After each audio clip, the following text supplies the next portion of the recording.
Hello സ്പാർക്കാണ് വീണ്ടും ഇടുക്കീൻ്റെ മണ്ണും കേട്ടോ. നിങ്ങൾക്ക് എല്ലാവർക്കും ഒരു വിചാരമുണ്ട് ഇപ്പം വെറും ഇടുക്കി കട്ടപ്പനേ ഉള്ളൂ. ഞാൻ ഇന്നേ ഒരു പരിപാടിയുണ്ട്. പരിപാടി പറഞ്ഞാൽ നമ്മുടെ ഈ ഇടുക്കി ജില്ല എന്ന് പറഞ്ഞാൽ അല്ലാതെ അറിയപ്പെട്ട ഒരു ജില്ലയാണ്. പക്ഷേ ഇടുക്കി എന്ന് പറഞ്ഞ സ്ഥലം ഉണ്ടല്ലോ, അത് ചെറിയൊരു സ്ഥലമാണ്. ആ സ്ഥലം ഞാൻ കാട്ടിത്തരട്ടെ.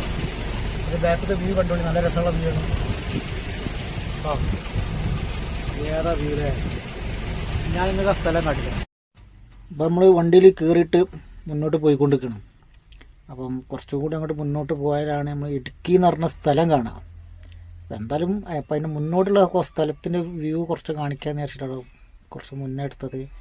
ഇത് കണ്ടില്ല, നല്ല രസകരമായ ഒരു സ്ഥലമാണ്. നമ്മൾ ഈ യാത്രയിൽ നമുക്ക് കോള നിറഞ്ഞ ഒക്കെ ഒരു ഇതായിട്ട് ഇങ്ങനെ നമ്മളിങ്ങനെ ഇടുക്കീൻ്റെ ആ മണ്ണിലേക്ക് ഇങ്ങനെ എത്തിക്കൊണ്ടിരിക്കുക കേട്ടോ. ഇടുക്കി എന്ന് പറയുമ്പോൾ നമ്മൾ വിചാരിക്കും വലിയൊരു ടൗണായിരിക്കും. നമ്മളിപ്പോൾ കോഴിക്കോട്, മലപ്പുറം എന്നൊക്കെ, കൊല്ലം, തിരുവനന്തപുരം എന്ന് പറയുമ്പോൾ വലിയൊരു ടൗണല്ലേ. പക്ഷേ ഇടുക്കി എന്ന് പറഞ്ഞ സ്ഥലം വളരെ ഇതൊക്കെയാണ്. ഈ കാണുന്നതാണ് ഇടുക്കി എന്ന് പറഞ്ഞ സ്ഥലം. തുച്ഛമായ 5-6 കടകൾ മാത്രം കൂടി ചേർന്നൊരു സ്ഥലമാണ് ഇടുക്കി. ഇതാ ഇടുക്കി പറഞ്ഞ സ്ഥലമാണിത്. കഴിഞ്ഞ് ഇത്ര ഉള്ളൂ ഇടുക്കി പറഞ്ഞ സ്ഥലം. പക്ഷേ നമ്മൾ ഇടുക്കി ജില്ല എന്ന് പറഞ്ഞാൽ വലിയ എന്തോ സംഭവം വിചാരിക്കുക. ഒന്നുമില്ല, ചില 5-6 കടകൾ മാത്രമുള്ളൊരു സ്ഥലമാണ്. Thank you very much.